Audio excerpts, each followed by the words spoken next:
opportunity. President Obama has said that if he wins re-election, it might break the fever on Capitol Hill. It might make Republicans actually work with Democrats in the House and the Senate.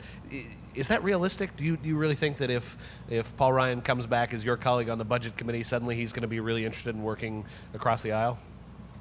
Well, I think what the president meant was this, and I agree with the president. If the president wins re-election, which I think he will, and the Democrats maintain their majority in the Senate, which I think they will, and under this scenario, the presumption behind your question is that the Democrats will not win the House, but which I disagree with. But let's just assume that we make gains and don't get the majority. The fact that we've made gains and the president's been reelected, I think will strengthen the hand of the very few people in the House who understand that in order to get things done, we have to compromise for the good of the country. Whether it's enough, I don't know. But the president has some very important leverage in this debate, and that deals with the tax issue. As everybody in the room knows, the president has asked the Congress to act immediately today to extend tax relief to the vast middle class of the country. 98% of the American people, 97%, I should add, of all businesses, all pass-through businesses.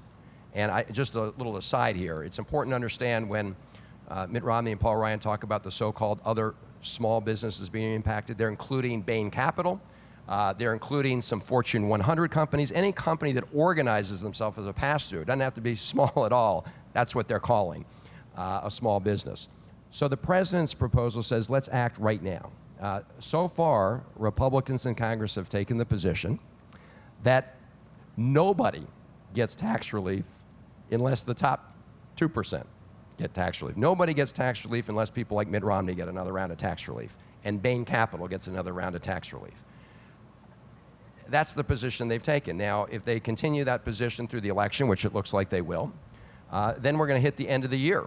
And at the end of the year, we go back across the board to the Clinton tax rates. Now, the president's been clear he doesn't want those taxes to go up on middle-income Americans, but Republicans then are, I think, an untenable position, because then it'll be very clear to the entire country that Republicans are blocking tax cuts for middle-income Americans in order to leverage these tax breaks for folks at the top.